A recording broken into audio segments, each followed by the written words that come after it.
প্রিয় দর্শক শুভেচ্ছা, আমন্ত্রণ জানাচ্ছি আমাদের চ্যানেলের স্বাস্থ্য বিষয়ক অনুষ্ঠান টেলিপ্রেসক্রিপশনের সরাসরি আয়োজনে। আজকে আমরা কথা বলবো ওয়ার্ল্ড লাং ক্যান্সার ডে নিয়ে। আপনারা জানেন আগস্টের 1 তারিখ হয়ে গেল বিশ্ব লাং ক্যান্সার দিবস। এই দিবসটি বাংলাদেশ উদযাপিত হয়েছে। Chest and heart association of Bangladesh এই দিবসটি নিয়ে সচেতনতামূলক বিভিন্ন প্রোগ্রাম কর্মসূচি হাতে নিয়েছে। আমরা এর বিস্তারিত জানব। আমাদের সাথে স্টুডিওতে আছেন chest and heart association of বাংলাদেশের সম্মানিত সভাপতি ডাক্তার জহিরুল ইসলাম শাকিল, এবং তার পাশে আছেন চেস্ট অ্যান্ড হার্ট অ্যাসোসিয়েশন বাংলাদেশের সম্মানিত মহাসচিব ডাক্তার গোলাম সরওয়ার লিয়াকত হোসেন ভুইয়া। আপনাদের দুজনকে স্বাগত এবং আমন্ত্রণ আছে আমাদের স্টুডিওতে। আপনাকেও স্বাগত। আমরা আসলে যেটা জানি যে লাং ক্যান্সার মানে যে কোনো ক্যান্সারে কিন্তু আমরা খুব আতঙ্কিত হয়ে যাই, ভয় পেয়ে যাই। আর যদি ফুসফুসে ক্যান্সার হয় তাহলে তো মানুষের আসলে শঙ্কার জায়গাটা খুব বেশি থাকে।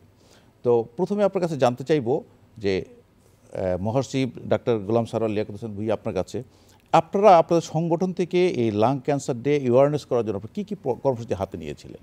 আপনারা সবাই জানেন যে এই 1 আগস্ট বিশ্ব লাং ক্যান্সার ডে ছিল।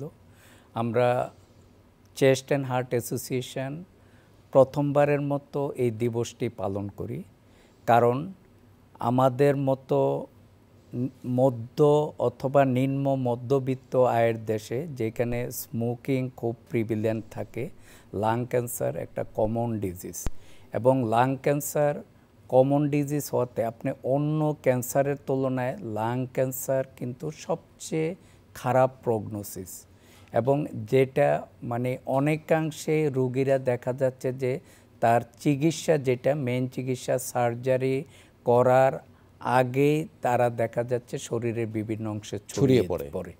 সেই জন্য আমরা চেস্ট অ্যান্ড হার্ট অ্যাসোসিয়েশন এবার উদ্যোগ নিয়েছি যে এই ডিজিজটা প্রিভেন্টেবল ডিজিজ, সেটার জন্য আমরা সচেতনতা বৃদ্ধি করার জন্য আমরা একটা র্যালি করেছি, এবং লাং ক্যান্সারের উপর মেডিকেল এবং সার্জিক্যাল 2টা পেপার প্রেজেন্টেশন হয়েছে। এবং এইখানে আমরা যেটা করেছি, আমাদের চিকিৎসক, সিস্টার, কর্মচারী এবং আমাদের যারা ক্যান্সার পেশেন্ট আছে সার্জারি, তাদেরকেও সমন্বিত করে একটা প্রোগ্রামের আয়োজন আমরা করেছিলাম গত 1 আগস্ট। এটা আমাদের উদ্দেশ্য ছিল যে যারা, আপনারা সবাই জানেন যে স্মোকিং মানে অ্যালোন বলে যে 85% কজেস অফ লাং ক্যান্সার। তো আমরা যদি স্মোকিং যারা করে তাদের যদি বন্ধ করতে পারি, এবং যারা স্মোকিং করে নাই তারা যাতে স্মোকিং না করে, সেই অ্যাওয়ারনেসটা বৃদ্ধি করার জন্যে আমাদের প্রধান উদ্দেশ্য থাকে। যদি আমরা তাদেরকে সচেতন করতে পারি, তারা যদি স্মোকিং না করে, সেই ক্ষেত্রে দেখা যাবে লাং ক্যান্সারের ঝুঁকি অনেকাংশে কমে যাবে। আসবো আপনার কাছে ডাক্তার গোলাম সরওয়ার। ডাক্তার জহিরুল ইসলাম শাকিল, আপনাকে অভিনন্দন চ্যানেলের পক্ষ থেকে। আমরা সম্প্রতি যেটা দেখলাম যে আপনাদের গণতান্ত্রিক প্রক্রিয়ার মাধ্যমে একটি সুষ্ঠু সুন্দর নির্বাচনের মাধ্যমে আপনি ডক্টরস অ্যাসোসিয়েশন অফ বাংলাদেশের মহাসচিব পদে বিপুল ভোটে নির্বাচিত হয়েছেন। আপনাকে অভিনন্দন। ধন্যবাদ আপনাকে এবং দর্শকদের ধন্যবাদ জানাচ্ছি। তা আপনার কাছে প্রত্যাশাও কিন্তু আমাদের অনেক বেশি, যেহেতু আপনার একটা নেতৃত্বের একটা শীর্ষস্থানে আসীন হয়েছেন, যে ডাক্তার সমাজকে আপনি নেতৃত্ব দিচ্ছেন। সেক্ষেত্রে এই যে কথাগুলি বলছিলাম যে লাং ক্যান্সার ডে নিয়ে, আসলে আমাদের দেশে কিন্তু ক্যান্সার প্রবণতা বেড়েই চলেছে এবং লাং ক্যান্সার কিন্তু বেড়ে চলেছে। এখন আপনাদের এই যে ডাক্তারদের আমরা যেটা দেখি, আপনার আমার প্রশ্ন, আমরা যেটা দেখি ক্যান্সার হলে মানে রুগীদেরকে বিদেশ যাওয়ার একটা প্রবণতা আমরা খেয়াল করি, যে ইন্ডিয়া যাবে, ব্যাংকক, থাইল্যান্ড যাবে চিকিৎসার জন্য। আমাদের দেশে কি চিকিৎসা নেই? বা আমাদের এই চিকিৎসা সমাজকে কিভাবে আমরা আমাদের এই রোগী বান্ধব আমরা করতে পারি, এই বিষয়ে আপনার কাছে আমি জানতে চাই। ধন্যবাদ আপনাকে সময় উপযোগী একটি প্রশ্ন করার জন্য। বাংলাদেশের চিকিৎসা ব্যবস্থা এখন অনেক উন্নত, বিশ্বমানের চিকিৎসা বাংলাদেশে এখন দেওয়া হচ্ছে। আমাদের চিকিৎসকরা আন্তরিক। লাং ক্যান্সারের চিকিৎসা বাংলাদেশে সম্ভব। উন্নত বিশ্বের সাথে তাল মিলিয়ে যে চিকিৎসা সেটা বাংলাদেশে দেওয়া হয়। যদি অপারেশন করার জন্য আপনি চিন্তা করেন তাহলে সেটা বক্ষবিদ্যা হাসপাতালে অহরহ হচ্ছে। সেটা লাংসের যে জায়গায় টিউমারটি আছে সেই জায়গাটা কেটে ফেলা হয়, কোনো কোনো ক্ষেত্রে টোটাল ফুসফুসটি কেটে ফেলা হয়। এছাড়াও পরবর্তী পর্যায়ে যেই চিকিৎসা কেমোথেরাপি বা ক্যান্সারের চিকিৎসা, সেটাও আমাদের পার্শ্ববর্তী যে জাতীয় ক্যান্সার ইনস্টিটিউট আছে সেখানে দেওয়া হয়। এবং আপনি জানেন যে এখন ডিজিটালাইজেশন বিশ্বের সব দেশেই যেই চিকিৎসা দেওয়া হয়, বাংলাদেশেও সেটা প্রোটোকল অনুযায়ী চিকিৎসা দেওয়া হয়। তবে এখানে একটা জিনিস সেটা হলো যে ওষুধের দুষ্প্রাপ্যতা বাংলাদেশে একটি বড় প্রশ্ন। হয়তো আন্তর্জাতিক মানের ওয়ার্ল্ডের যেই লেটেস্ট ট্রিটমেন্টটা, সেটা হয়তো ওষুধগুলো পাওয়া যায় না, কিন্তু ট্রিটমেন্ট বাংলাদেশে একই। আর কিন্তু আমাদের দেশের ফার্মা মার্কেটে কিন্তু অনেক এগিয়েছে, এখন কিন্তু অনেক ক্যান্সার প্রোডাক্ট আমাদের দেশেই তৈরি হচ্ছে। এখন আগে যেখানে বিদেশ থেকে ওষুধ, ক্যান্সার ওষুধগুলা রপ্তানি করা হতো, এখন বাংলাদেশের অনেক কোম্পানি সেই ওষুধগুলা এখন বাংলাদেশে তৈরি করছে এবং সেগুলো আন্তর্জাতিক মানের, এবং সেই চিকিৎসা সেই ওষুধগুলো ব্যবহার করলে আশানুরূপ ভালো রেজাল্ট পাওয়া যায়। তবে আমাদের যেটা চিকিৎসা তো আছেই, সেটার সাথে সাথে আমাদের যেটা করতে হবে সেটা হলো যে সচেতনতা। কারণ লাং ক্যান্সার আপনারা আমাদের মহাসচিব গুলাম সরোয়ার বলেছেন যে এটা প্রতিরোধ করা সম্ভব যদি সিগারেট, ধূমপান বন্ধ করা যায়, তামাক, জর্দা এগুলো বন্ধ করা যায়, তাহলে অনেকটা প্রতিরোধমূলক হয়। এবং আমরা চিকিৎসার পাশাপাশি আমাদের প্রতিরোধমূলক ব্যবস্থা যাওয়া, মানে আপনি বলছেন যে আসলে সচেতনতামূলক, আসলে আমাদেরকে সচেতন হতে হবে, মানে ক্যান্সারের ঝুঁকির যে কারণগুলো, সেই কারণগুলো থেকে আমাদের বিরত থাকতে হবে, তাহলে অনেকটা কমে যাবে। আর এখন আসলে পৃথিবীব্যাপী গ্লোবালাইজেশনের যুগ। আপনার আমেরিকাতে যে ক্যান্সারের কেমোথেরাপি যে ট্রিটমেন্ট, সেই ট্রিটমেন্ট তো আমরা এখান থেকে বসে পাচ্ছি। এবং এটা যেটা আছে, আমরা যেটা জানি যে ক্যান্সার যে সোসাইটিগুলো আছে ওয়ার্ল্ডের বা WHO নিয়ন্ত্রিত সংস্থা, তাদের প্রোটোকল অনুযায়ী কিন্তু দেশেই একই চিকিৎসা হচ্ছে। কাজে এখনো বিদেশ যাওয়ার প্রয়োজন আছে বলে আমরা মনে করি না। একটা যে খেয়াল করতে হবে যে লেটেস্ট যে ড্রাগগুলো সেগুলো যাতে অ্যাভেলেবল হয়, বা বাংলাদেশের প্রোডাকশন কোম্পানিগুলো যাতে উৎপাদন করতে পারে, এগিয়ে আসতে পারে, সেইটার যদি আমরা উদ্যোগ নেই, তাহলে আমার মনে হয় না যে বাংলাদেশ থেকে বাইরে যাওয়ার প্রয়োজন মনে হয়। অনেক ধন্যবাদ ডক্টর জহুরুল ইসলাম শাকিল। ডক্টর গোলাম সারোয়ার, আসলে ক্যান্সার হয়ে গেলে তো তার আসলে ঝুঁকি বেশি থাকে, যে তার ট্রিটমেন্ট অনেক সময় ব্যয়বহুল চিকিৎসাও হয়।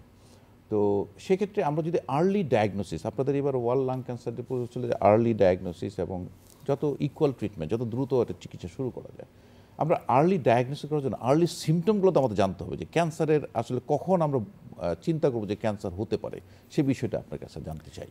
ক্যান্সার যেটা ফুসফুসের ক্যান্সার যেগুলি হয়, প্রথম এবং প্রধান সিমটম থাকে একটা কাশি, এবং এই কাশিটা দেখা যায় অন্য কাশির মতো না। অন্যান্য কাশি দেখা যায় যে চিকিৎসা করলে কিছুটা কমে বা সেরে যায়, এই ক্ষেত্রে কাশিটা যদি না সারে তখন আমরা একটা ধরে নিব যে তার ক্যান্সারের মানে উপসর্গ আছে, বিশেষ করে যদি সে স্মোকার হয়। তারপরে আরেকটা জিনিস আছে কাশির সাথে রক্ত যাওয়া, তারপরে অনেকের দেখা যাচ্ছে বুকে ব্যথা হচ্ছে, সেটা নিয়ে হয়। অনেকের দেখা যাচ্ছে যে আমাদের কাছে প্রেজেন্ট করতেছে যে বুকে পানি আছে, পানি নিয়ে এসে প্রেজেন্ট করতেছে ফুসফুসে। তারপরে অনেকের আমরা একটা মেডিকেল টার্ম বলি কলাপস, টিউমারটা যখন আমাদের দেখা যাচ্ছে শ্বাসনালীটা সম্পূর্ণ অকুপাইড করে টিউমারটা বড় হয়, তাইলে ফুসফুসের এক অংশ কাজ করে না, যেটাকে আমরা কলাপস বলি। তারপরে আরও কিছু রেডিওলজিক্যাল ফিচার আছে, সেইগুলি নিয়ে আসে। তারপরে কিছু আমরা বলি যে মেটাস্টেটিক ফিচারও হয়ে যায়, মানে এক জায়গাতে যখন আরেক জায়গায় ছড়ায় সেটাকে আমরা মেটাস্টেটিক বলি। কারোর ব্রেনে ছড়িয়ে যায়, তখন দেখা যাচ্ছে তার খিঁচুনি হচ্ছে, অজ্ঞান হয়ে যাচ্ছে এগুলি। কারোর লিভারে ছড়িয়ে যাচ্ছে, জন্ডিস হচ্ছে। কারোর বোনে ছড়িয়ে গেছে, তখন দেখা যাচ্ছে যে পেইন হচ্ছে। কারোর আমরা বলি অ্যাড্রেনাল গ্ল্যান্ড, তখন হয়তো ক্ষুধা মন্দা হচ্ছে। তো এইরকম বিভিন্ন ধরনের উপসর্গ নিয়ে দেখা যাচ্ছে যে আমাদের কাছে রুগী প্রেজেন্ট করে। আমরা যেটা বলি যে এইবার যে আপনি বললেন যে আর্লি ডিটেকশন, এবার লাং ক্যান্সার ডের একটা প্রতিপাদ্য ছিল যে আর্লি ডিটেকশন। এটা আমরা একটা প্রোটোকল সারা ওয়ার্ল্ড ওয়াইডে আছে, একটা লো ডোজ মানে CT scan, low dose city আমরা যেটাকে বলি। এটা যাদের বিশেষ করে 50 ঊর্ধ্ব, কেউ যদি 20 প্যাকের উপরে ধূমপায়ী হয়, আবার কেউ ধূমপান করেছে ছেড়েছেন 15 বছরের মধ্যে হয়, তাদের ঝুঁকি বেশি। তখন সেই ক্ষেত্রে তাদের ঝুঁকি থাকা সত্ত্বেও তাদের যদি আর্লি ডিটেকশন করা যায় সেই ক্ষেত্রে আমরা লো ডোজ সিটি স্ক্যান করি, যাতে আর্লি ডিজিজটা ধরা পড়ে, এবং আর্লি ডিজিজ যদি ধরা করে সেই ক্ষেত্রে আমরা যদি কিউরেটিভ, যেটা আমরা সার্জারি করতে পারি, সেই ক্ষেত্রে তার কিউরেটিভ একটা রোল থাকবে। ডাক্তার সরোয়ার, আপনার প্রসঙ্গে আসি। আপনি যে কথা বলছেন যে লো ডোজ সিটি স্ক্যান, আমরা যেটা জানি যে আসলে সিটি স্ক্যান একটু ব্যয়বহুল পরীক্ষা এবং সারা বাংলাদেশ সব জায়গায় অ্যাভেলেবল না। তাইলে আমরা কি সবাইকে লো ডেন্স সিটি স্ক্যান করবো, না যারা ঝুঁকিতে থাকে? না, এবং যারা ঝুঁকিতে থাকে, এই ঝুঁকি মানে যারা রিস্কে, যারা জেনেটিক, ধরেন তার বাবা মার ছিল তাদের, বা এরকম তার হওয়ার সম্ভাবনা আছে, আপনার যে কথাগুলো বলছেন যে স্মোকিং, এগুলো, তো আমরা কাদেরকে এই স্ক্রিনিংয়ের আওতায় আনবো? মানে স্ক্রিনিংয়ের আওতায় এটা একটা হলো যে যাদের সিওপিডি ডিজিজ থাকে, একটা যাদের ফ্যামিলি হিস্ট্রি অফ ক্যান্সার থাকে, মানে কেউ যদি স্মোকার হয়, তার বয়স যদি 50 ঊর্ধ্ব হয়, এবং সে যদি 20 প্যাক ইয়ার বলি আমরা, কেউ যদি ডেইলি 20টা করে 1 বছর সিগারেট খায় তাকে বলে 1 প্যাক ইয়ার, এরকম যদি 20 প্যাক ইয়ার থাকে। আবার কেউ ধূমপায়ী ছিল কিন্তু ছেড়ে দিয়েছে এবং ছাড়ার সময় যদি 15 বছরের কম হয়, তাদেরকে আমরা এই লো ডোজ সিটিটা করি। লো ডোজ সিটির একটা অ্যাডভান্টেজ হলো অন্যান্য সিটিতে যেরকম ঝুঁকি বেশি থাকে, লো ডোজ সিটিতে ঝুঁকি কম থাকে, মানে কম রেডিয়েশনের এক্সপোজার হতে হয়, সেই জন্য আমরা এটা এবং কম সময়ের মধ্যে এটা করা হয়। হ্যাঁ, এটা আসলে লো ডেন্সিটি সিটি স্ক্যান করলে আর্লি ডিটেকশনটা আমরা পাবো, এবং আর্লি ডিটেকশন হলে কিন্তু যে কোনো রোগী, ক্যান্সারের ক্ষেত্রে বিশেষ করে, যে আর্লি রোগটা নির্ণয় হলে এবং চিকিৎসা যদি ধরেন সার্জারি করে ফেলে দেওয়া হচ্ছে, তাহলে কিন্তু সে সম্পূর্ণ সুস্থ হয়ে যাচ্ছে। আমাদের ক্যান্সারের যেটা সমস্যা হচ্ছে যে ধরেন যে কোনো সেন্ট্রালি বলেন, ঢাকা বলেন, ঢাকার বাইরে বলেন, ক্যান্সার রোগীগুলি ডিটেকশন হতে অনেকটা দেরি হয়ে যায়, এবং দেখা যাচ্ছে যে আমরা তাদের প্রপার স্টেজিংটা মানে হয়তো বা করতে পারি না। যদি আমরা যখন যাদেরকে আমরা এবার ক্যান্সার দিবসে আমরা এই জিনিসটা বলেছিলাম, যদি আমাদের ফিজিশিয়ান কেউ ক্যান্সার রোগী মনে করে, তাকে যাতে অ্যাজ আর্লি অ্যাজ পসিবল কোনো রেসপিরেটরি ফিজিশিয়ান অথবা থোরাসিক সার্জনের কাছে যাতে তার স্টেজিংটা করা যায়, এবং স্টেজিংটা করলে তার যদি সার্জারি করা যায়, সেই ক্ষেত্রে দেখা যায় যদি স্টেজ 1, 2 থাকে, সেই ক্ষেত্রে তার 5 ইয়ার সার্ভাইভাল এবং 60 to 70% বা অনেক ক্ষেত্রে 80%ও হয়ে যায়। সেই ক্ষেত্রে একটা কিউর হওয়ার সুযোগ থাকে। ডাক্তার জহুরুল ইসলাম শাকিল, আপনার কাছে আসবো। আমরা আসলে স্বাস্থ্যসেবা জনগণের দোরগোড়ায় নিয়ে যেতে চাই। তা আমরা যেটা লক্ষ্য করি যে ক্যান্সারের ক্ষেত্রে আমাদের যে ক্যান্সার চিকিৎসা ব্যবস্থাটা আমাদের জনগণের তুলনায় অপ্রতুল, এবং দেখা যাচ্ছে যে একটা ক্যান্সার রোগী ডায়াগনোসিস হওয়ার পরে যদি আপনার হাসপাতালে ভর্তিও হয়, এবং সেটা অপারেশন করতে করতে দেখা যায়, মানে সিরিয়াল পেয়ে, সরকারি হাসপাতালগুলোর কথা বলছি, সিরিয়াল পেতে পেতে 2-1 মাস সময় লেগে যায়, কারণ কিউ থাকে বেশি, ওটি সংখ্যা কম, ডাক্তার সংখ্যা কম। তো সেক্ষেত্রে দেখা যায় অনেক ক্ষেত্রে প্রাইমারি ডায়াগনোসিস হওয়ার পরেও মেটাস্টেসিস হয়ে যাচ্ছে। তো এই যে চিকিৎসা সেবাটা ডিসেন্ট্রালাইজেশন করার জন্য আপনার চিন্তা ভাবনা কি? কীভাবে আমরা এটাকে জনগণ দোরগোড়ায় নিয়ে যেতে পারি? এখন ক্যান্সার চিকিৎসা এবং বক্ষব্যাধির সার্জারির চিকিৎসায় সারা বাংলাদেশে এখন এটা বিস্তৃতি লাভ করেনি। আমাদের বক্ষব্যাধি সার্জারি ডিপার্টমেন্ট এখন আছে হলো বক্ষব্যাধিতে ঢাকা মেডিকেল কলেজ এবং চিটাগাঙে শুরু হয়েছে, এছাড়া কোনো মেডিকেল কলেজে নেই। এখন যে কোনো রুগীকে সার্জারি করতে হলে বক্ষব্যাধির ফুসফুসের, সেটা বক্ষব্যাধিতে আসতে হবে অথবা ঢাকা মেডিকেলে ভর্তি হতে হয়, যেখানে আমাদের জনবলের সংকট, সিটের অ্যাভেলেবল সিটের সংকট, যার জন্য একটা রুগী ভর্তি হলে দীর্ঘসূত্রিতে পড়ে যায়। আপনি আরেকটা জানেন যে একটি সার্জারি, চেস্ট সার্জারি করতে গেলে প্রায় 2.5 থেকে 3 ঘন্টা লাগে, এবং জনবল সংকট থাকার জন্য প্রতিদিন একটা বা সর্বোচ্চ 2টার বেশি করা যায় না, কিন্তু সেটাও খুব মানে কঠিন 2টা করা যাই। দেখা যায় যে প্রতিদিনই একটা করে করা হয়, কিন্তু প্রতিদিন রুগী ভর্তি হচ্ছে ক্যান্সার নিয়ে 4টা, 5টা, 10টা পর্যন্ত ভর্তি হয়, যার জন্য কিছু রুগী দেখা যায় যে অপারেশনের আগেই মেটাস্টেসিস হয়ে যায়। সেই ক্ষেত্রে রুগীগুলো ক্যান্সার হাসপাতালে স্থানান্তরিত করা হয়। আপনারা আরেকটা জানেন যে ক্যান্সার, ফুসফুসের যে ক্যান্সার, এটা সার্ভাইভাল রেট সর্বোচ্চ 5 বছর যদি অপারেশন না করা যায়। ক্যান্সারের হাসপাতালের জাতীয় ক্যান্সার হাসপাতাল ঢাকায় একটি, এছাড়াও প্রত্যেকটা মেডিকেল কলেজে ক্যান্সার ডিপার্টমেন্ট আছে। সেটাও আমি মনে করি যে বর্তমানে যেভাবে ক্যান্সার ডায়াগনোসিস হচ্ছে সেই তুলনায় অপ্রতুল। গভর্নমেন্টের একটি প্রজেক্ট আছে বিভাগীয় শহরে ক্যান্সার হাসপাতাল প্রতিষ্ঠা করার জন্য। আমি দাবি জানাবো সেই ক্যান্সার হাসপাতাল প্রতিষ্ঠা যেন খুব তাড়াতাড়ি করা হয়, তাহলে অ্যাটলিস্ট আমরা বলতে পারবো যে বিভাগীয় শহরগুলোতে ক্যান্সারের চিকিৎসা হলে অনেকটা জনগণের দোরগোড়ায় সেটা পৌঁছাতে পারবে। সাথে সাথে আমি আরেকটা দাবি করব যে অ্যাটলিস্ট বড় মেডিকেল কলেজগুলো, ডিভিশনাল মেডিকেল কলেজগুলোতে অবশ্যই রেসপিরেটরি মেডিসিন ডিপার্টমেন্টের পাশাপাশি থোরাসিক সার্জারি ডিপার্টমেন্ট যেন খোলা হয়। তাহলে আমাদের ঢাকায় যে বক্ষবিদ্যা হাসপাতাল আছে সেখানে রুগীর চাপ কমবে, এই অপারেশনগুলো আমরা বিভাগীয় শহরেই করতে পারবো। তাহলে দেখা যাবে যে রুগীগুলো আর্লি ডায়াগনোসিস হবে এবং আর্লি অপারেশন হলে অনেক রুগী উপকৃত হবে এবং তাদের জীবনযাত্রার সার্ভাইভাল রেট অনেক বেড়ে যাবে।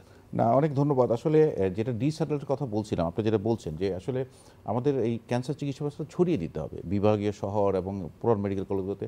পাশাপাশি কিছু মেশিন আছে, কোবাল্ট মেশিন, কেমোথেরাপির ব্যবস্থা, এগুলোকে এনশিওর করতে হবে সো দ্যাট যে আপনার সারা বাংলাদেশের রুগীরা শুধু জাতীয় ক্যান্সার হাসপাতাল আসলো, এখানে তো আসলে সিটের সংখ্যাও তো হ্যাঁ, এখানে মনে করেন যখন বিভাগীয় শহরগুলো ক্যান্সার হসপিটাল হবে, থোরাসিক সার্জারি ডিপার্টমেন্ট হবে, তখন অবশ্যই সেগুলোকে আপগ্রেড করার জন্য, আধুনিকরণ করার জন্য ক্যান্সার চিকিৎসার কোবাল্ট মেশিন, রেডিওথেরাপি মেশিন এগুলো দিতে হবে। এছাড়া আমাদের বক্ষবিধির যে সার্জারি ডিপার্টমেন্ট হলে সেখানে আধুনিক যন্ত্রপাতির মাধ্যমে অপারেশন করা, সেগুলো এনশিওর করতে হবে। সাথে সাথে যেটা করতে হবে যে জনবল বাড়াবার জন্য আমাদের পদক্ষেপ নিতে হবে, কারণ আমরা একবারেই পারবো না। আমাদের এখন থেকে যদি শুরু করি সেই জনবলগুলা আউটপুট আসতে আমাদের ডিগ্রি কমপ্লিট করে আসতে আসতে 5 থেকে 6 বছর লাগবে।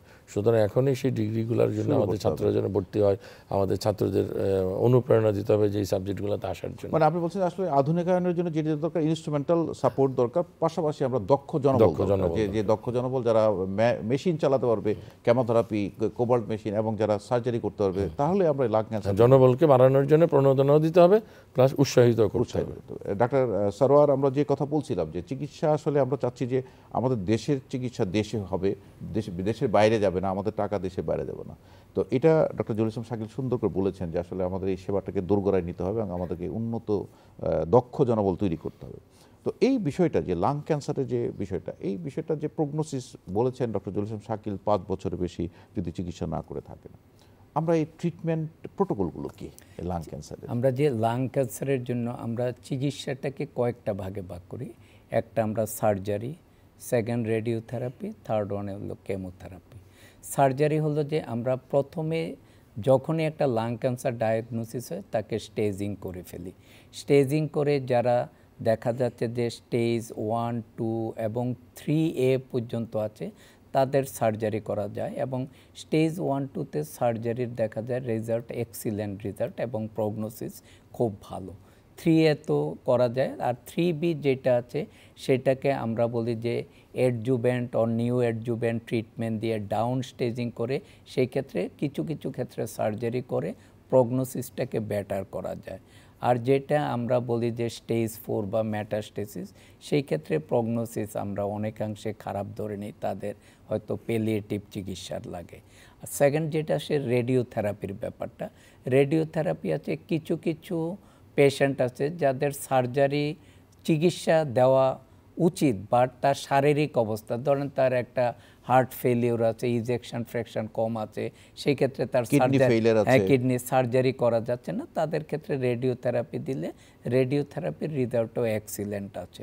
এছাড়াও কিছু ক্যান্সার আছে তাদেরকে কেমোর পাশাপাশি রেডিও কেমো বোথ ট্রিটমেন্ট দেওয়া হয়, যেমন স্মল সেল লাং ক্যান্সার যেগুলি আছে এগুলিতে দেওয়া হয়, এবং বিশেষ করে স্কোয়ামাস সেল কার্সিনোমা এদেরকে রেডিওথেরাপি দেওয়া হয়। তারপরে আসে কেমোথেরাপির ব্যাপার। কেমোথেরাপিও লাং ক্যান্সারের জন্য একটা ভাইটাল রোল। এখন কেমোথেরাপির ক্ষেত্রেও কিছু চেঞ্জ অ্যাডভান্স হয়ে গেছে, আমরা যেটাকে বলি টার্গেটেড থেরাপি বলি, যেটা এগুলি মিউটেশন দেখে দেওয়া হয়, এই ওষুধগুলি কার্যকর হবে কিনা, তখন দিলে সেই ক্ষেত্রে দেখা যাচ্ছে যে রোগীর প্রগনোসিসটা ভালো হয় এবং সার্ভাইভাল রেটও বেড়ে যায়। এবং ইমিউনোথেরাপিও এখন চলছে। সবগুলি আমাদের দেশে এখন পসিবল, মানে অ্যাকর্ডিং টু প্রোটোকল অনুযায়ী, মানে ওয়ার্ল্ডের যে প্রোটোকল, আমাদের দেশেও এই প্রোটোকল মেনে চিকিৎসা হচ্ছে। আপনারা এই যে 5ই আগস্টের পরবর্তী পর্যায়ে আপনারা যে মানে দেশের যে সিনারিও আপনারা জানেন যে আমাদের দেশে কিছু সংখ্যক লোক পার্শ্ববর্তী দেশ এবং অন্যান্য দেশে চিকিৎসার জন্য যেত, তারা তো এখন দেশে চিকিৎসা নিচ্ছে, তারা তো ভালো না আছে। এখানে আমরা আসলে উল্লেখ করতে চাই যে এই 5 আগস্ট পরবর্তী সময় কিন্তু যাচ্ছে না, এবং কোভিড সময় কিন্তু আপনি খেয়াল করবেন যে কোভিড সময় কিন্তু আমাদের দেশের মানুষ কিন্তু সব দেশেই চিকিৎসা নিয়েছে, কিন্তু ভালো চিকিৎসা। আমরা যেটা মনে করি, আমরা কিন্তু আমাদের চিকিৎসক কিন্তু অনেক দক্ষ এবং তারা পৃথিবীর মানে উন্নত বিশ্বের চিকিৎসকদের সমমানের আছে, কিন্তু এখানে আমাদের যেটা দরকার সেটা হলো আমাদের একটু তাদের উদ্যোগ দরকার, তাদের একটা কাউন্সিলিং দরকার এবং তাদের একটা পরিবেশ দরকার, যে পরিবেশে কাজ করার তার দরকার। সেই বিষয়টা নিশ্চিত করতে হলে আমার মনে হয় যে আমরা আমাদের কোনো রোগী কিন্তু দেশে বাইরে যাওয়ার কোনো প্রয়োজন পড়ে না। পাশাপাশি আরেকটা জিনিস যে মানুষেরও আস্থা রাখতে হবে যে আমরা যে চিকিৎসা দিচ্ছি আমাদের উপর আস্থা রাখতে হবে। যে লাং ক্যান্সারের যে ব্যাপারটা আমরা শুরুতে বলেছি যে এটা আমরা বলি যে ওর্স্ট প্রগনোসিস, আপনি যে প্রগনোসিস বললেন যে দেখা যাচ্ছে যে 85% মোর দেন 85% পেশেন্ট ডায়াগনোসিসের 1 বছরের মধ্যে কিন্তু সে মানে মারা যাচ্ছে। যার ফলে মানে এই ক্যান্সার অন্য ক্যান্সারের মতন না, যে তাদের এই জিনিসগুলিও মাথায় রাখতে হবে। তারপরে আরও কিছু ফ্যাক্টর আছে, তার স্টেজিংটা কি, তার আপনার টিউমারের যে ইয়াটা আছে, মানে আমরা যেটা বলি যে টিউমার, এটা কোন ধরনের টিউমার এটার উপরে ডিগ্রি মানে ডিপেন্ড করে। তারপরে তার পারফরমেন্স স্ট্যাটাস আছে সেটার উপর ডিপেন্ড করে, তার অ্যাডভান্স হয়ে গেছে কিনা সেগুলির উপর ডিপেন্ড করে প্রগনোসিস। আমরা সেই ক্ষেত্রে দেখা যাচ্ছে যে তাদেরকে কারোর ক্ষেত্রে পেলিয়েটিভ চিকিৎসা আমরা দিচ্ছি, যে তার খুব একটা কিউরেটিভ হবে না, বাট সে একটা ট্রিটমেন্ট পেলো, সে মানে সাইকোলজিক্যালি সে কিছুটা বুস্ট আপ হলো যে তার ট্রিটমেন্ট হচ্ছে।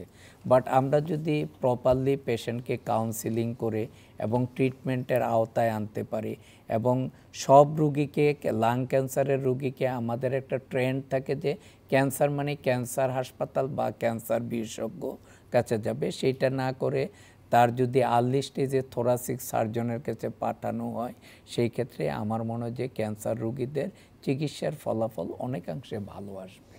ডক্টর জলিল ইসলাম শাকিল যে কথাটি বলছে যে আমরা যদি থোরাসিক সার্জনের কাছে ক্যান্সার রোগী পাঠাতে পারি এবং তার যদি অপারেশনের উপযোগী থাকে এবং অপারেশন করা যায়, তাহলে কিন্তু তার সে শতভাগ ভালো হয়ে যাচ্ছে। কিন্তু আমাদের দেশে যেটা আমরা খেয়াল করি, আমাদের কাছে রুগীরা আসলে খারাপ অবস্থাতে, তার মানে হলো মেটাস্টিস হয়ে গেছে, রুগীর তার ক্যান্সার ছড়িয়ে গ্ল্যান্ডে চলে আসছে, লিভারে চলে আসছে, তখন আমাদের কাছে আসছে শেষ অবস্থায়। তখন কিন্তু আসলে পেলিয়েটিভ থেরাপি ছাড়া আসলে তার কিছু করার থাকে না, সেই জন্য অ্যাওয়ারনেসটা খুব দরকার। তো আমি যেটা মনে করি যে আমাদের দেশে আমরা কিন্তু গুটি বসন্ত নির্মূল করেছিলাম, আমাদের দেশে কিন্তু পোলিও ইলিমিনেশন কিন্তু হয়েছে, এবং আপনার যেটা সম্প্রতি যেটা কোভিডের যেটা মহামারী, সেটা কিন্তু আমাদের এই সচেতনতার মাধ্যমে কিন্তু আমরা একটা ভ্যাকসিন এবং আমাদের অ্যাওয়ারনেসের কারণে কিন্তু আমরা এটা প্রতিরোধ করতে সক্ষম হয়েছি। তো একইভাবে আমরা লাং ক্যান্সারের করার জন্য যে অ্যাওয়ারনেস, আমরা কী ধরনের প্রোগ্রাম নিলে আমরা মানুষকে জানাতে পারবো, এটা মিডিয়ার মাধ্যমে হতে পারে, আপনাদের চেস্ট অ্যান্ড হার্ট অ্যাসোসিয়েশনের মাধ্যমে হতে পারে, বা আপনার ডক্টর অ্যাসোসিয়েশন মানুষের মাধ্যমে হতে পারে, কীভাবে আমরা আরও আগাতে পারি? এখন আমাদের চিকিৎসা শাস্ত্রে প্রিভেনশন ইজ বেটার দ্যান কিউর একটা মানে স্লোগান চালু আছে, জানেন, এবং লাং ক্যান্সারের ক্ষেত্রে এটা একটা মানে প্রযোজ্য। স্মোকিং অবশ্যই বন্ধ করতে হবে, কিন্তু সেটা বন্ধ করতে হলে সচেতনতা, প্রচার এবং জনগণ যারা এটা নেয়, সিগারেট খায়, তাদের কাছে এই বাণীটা পৌঁছাইতে হবে। সাথে সাথে সরকারের যে টোবাকো প্রোডাকশন, সেখানে নিয়ন্ত্রণ আনতে হবে। নিয়ন্ত্রণের মধ্যে কি আপনারা দেখছেন এখন সিগারেটের প্রত্যেকটা প্যাকেটের মধ্যে লেখা থাকে smoking is injurious to health, ক্যান্সারের ঝুঁকির কারণ, এটাও দিতে হবে। টেলিভিশন, তারপরে বিভিন্ন মিডিয়ায়, তারপরে সামাজিক মাধ্যমে এটার প্রচার চালাতে হবে। সাথে সাথে জনগণ যারা এটার কনজিউমার, তাদেরকে সচেতন করতে হবে যে সিগারেট খেলে আপনার ক্যান্সার হওয়ার ঝুঁকি থাকে। এর সাথে সাথে যেটা করতে হবে স্ক্রিনিং, যারা সিগারেট খায় বলছে যে লো